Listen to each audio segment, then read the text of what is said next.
But you see, the thing is, there are ways to help decide what is the original.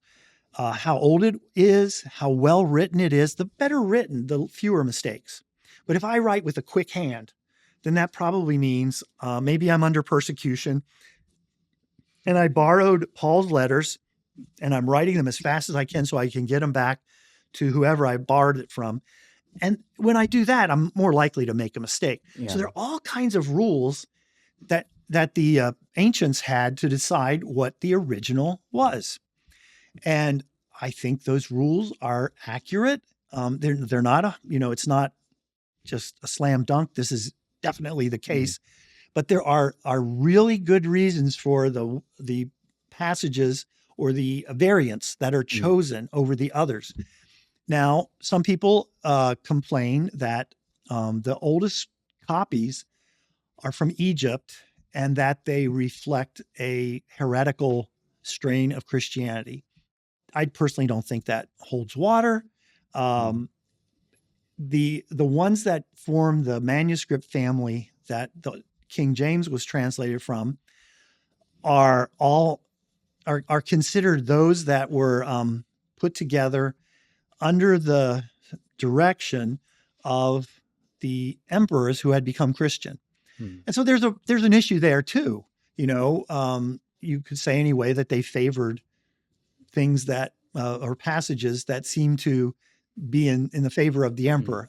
But I think you really should go for the oldest and for the clearest writing. And also one other thing they did that was kind of interesting, they would also go for the variant, typically, not always, but typically that was the strangest.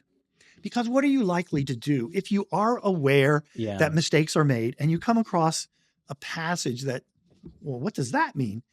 Well, I think this other word is close to the spelling of this word, and I think it makes more sense. So I'll add that in.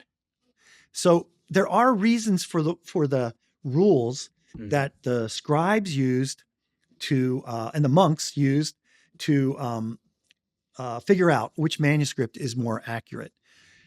Now, like shouldn't those variations be a concern though? Because then you could say, well, then maybe this isn't actually God's word. Again, I'm taking the side of the critics, right? You go to college or whatever, and they're like, oh, you're a Christian, okay, that's fine, but you do know there's a lot of variation in the manuscript, so therefore the Bible's not true. Okay, I will inform you first of all that the Greek text that the King James and the Luther Bible come from had their origin with both with Erasmus and a Catholic compilation of the Old and New Testament in the original languages. Yeah. The Catholic was actually, they had more scholars and they had more manuscripts.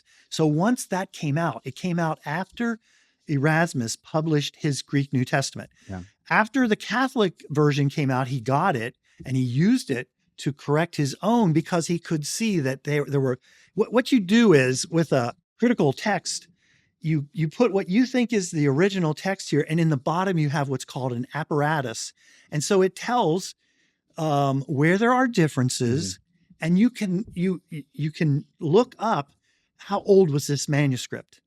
So it not only tells you what the group of scholars came up with as probably the manuscript, it also have this line here will have like two letters, one at the beginning, one at the end. And down here, you look for those and it will tell you, at least the modern critical apparatus says, it gives a rating, like we're sure, or we're a little bit uncertain, or we're rather uncertain, but we still think this is it.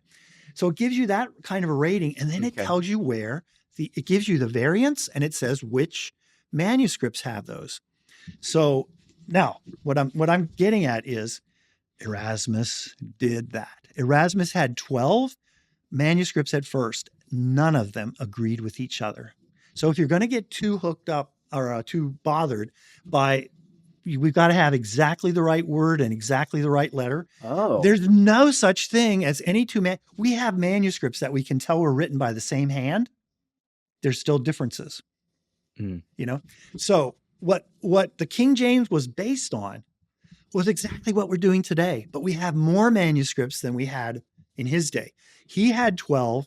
The Catholics in Spain did the big compilation. And when he could get his hands on that, he used that because he didn't have those manuscripts in front of him, but he had the information. And he changed his next edition, changed some places because he had a better record. Instead of just 12 manuscripts, he had, I don't know how many the Spanish Bible had, and he was only doing the New Testament.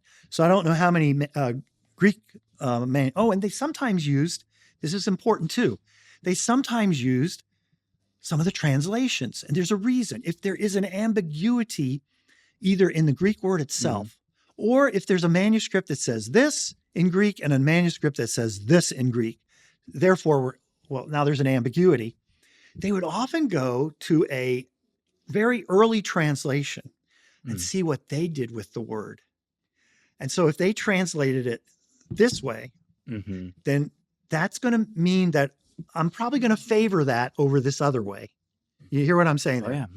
Oh, yeah. So it's an art, but it's also a science.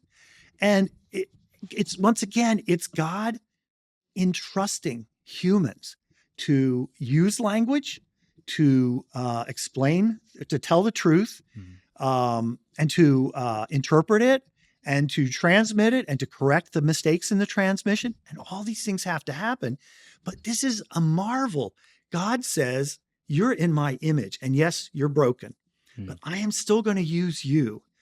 Moses, let's say. I'm going to use Moses to get across the truth, the truthful message. And then I'm going to use the scribes to pass it on and to fix it whenever there's a mistake. And I want it to be translated into other languages, and sometimes multiple times into the same language. So it's the message, and it's God working in human ways. That gets me excited. He is trusting us to do his work in the world.